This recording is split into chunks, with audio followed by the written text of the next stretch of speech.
आज आपण खाण्याचा सोडा, इनो, फूड सॉल्ट किंवा तेलाचा थेंबही न वापरता खूप मस्त असा मऊ लुसलुशीत आणि जाळीदार कोकोनट डोसा कसा बनवायचा हे पाहणार आहोत।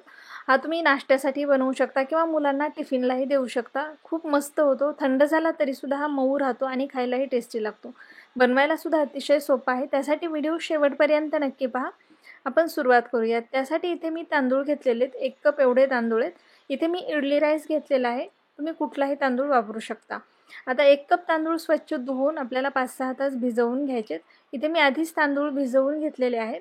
आता हे जे 5-6 तास भिजलेले तांदूळ आहेत, आपल्याला त्यातलं पाणी काढून टाकायचे आणि हे तांदूळ एका मिक्सरच्या भांड्यामध्ये घ्यायचे।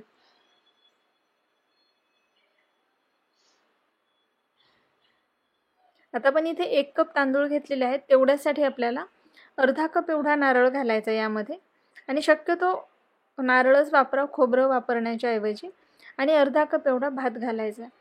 तर भात थंड असलेला भात घालायचा यामध्ये आणि चवीनुसार यामध्ये मीठ घालायचे आणि थोडंसं यामध्ये पाणी घालून आपल्याला जसं आपण रेग्युलर डोशाचं बॅटर बनवतो त्या पद्धतीचं बॅटर आपल्याला बनवून घ्यायचं। गरमीचं सीझन असेल किंवा गरमी असेल तरच यामध्ये मीठ सुरुवातीला घालायचं किंवा मग यामध्ये पीठ फर्मेंट झाल्यानंतर तुम्ही इतर वेळी मीठ घालू शकता। आता हे मी 7-8 तास असंच पीठ फर्मेंट होण्यासाठी ठेवलेलं होतं। तर दुसऱ्या दिवशी पाहू शकता, दुसऱ्या दिवशी सकाळी आपलं पीठ मस्त फर्मेंट झालेलं आहे। रात्रभर मी असंच ठेवलेलं होतं, मस्त झालेलं आहे। जसं आपण इतर वेळी डोशाचं पीठ बनवतो त्याच कन्सिस्टन्सीचं पीठ आपल्याला बनवायचं आहे। आता तवा मी आधीच गरम करायला ठेवलेला आहे, त्यावरती बॅटर घालायचं आणि ह्याला खूप जास्त आपल्याला पसरवायचं नाही किंवा पातळही करायचं नाही, हे डोसे जाडच छान लागतात। आता यावर झाकण ठेवायचं आणि आपल्याला मस्त असा डोसा तयार करून घ्यायचा। तर बघू शकता खूप मस्त असा जाळीदार असा डोसा आपला तयार झालेला आहे। त्याला आपण काढून घेऊयात। याला पलटवून घ्यायचीही गरज नाही। जर तुम्हाला वाटत असेल की डोसा व्यवस्थित भाजलेला नाही तर तुम्ही याला पलटून दुसऱ्या बाजूने भाजून घेऊ शकता, पण इथे डोसा झाकून ठेवलेला असल्यामुळे तो छान वाफवूनही निघालेला आहे, त्यामुळे तो अजिबात कच्चा राहिलेला नाही।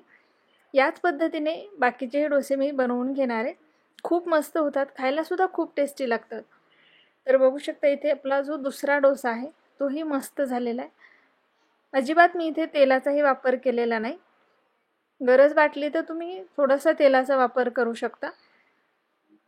तर बघू शकता खूप मस्त आणि खूप टेस्टी मऊ लुसलुशीत असे आपले डोसे तयार झालेले आहेत। हे तुम्ही बटाट्याची भाजी, चटणी किंवा रेग्युलर तुम्ही डोसा ज्यासोबत खाता त्याच पद्धतीने हा सर्व करू शकता। मस्त झालेला आहे, मुलांना टिफिनला देण्यासाठी सुद्धा एक छान ऑप्शन आहे। तर बघू शकता खूप मस्त मऊ लुसलुशीत आपला डोसा तयार आहे। व्हिडिओ जर तुम्हाला आवडला असेल तर व्हिडिओला नक्की लाईक, शेअर आणि चॅनलला सबस्क्राईब करायला विसरू नका आणि तुमच्या कमेंट्स नक्की कळवा।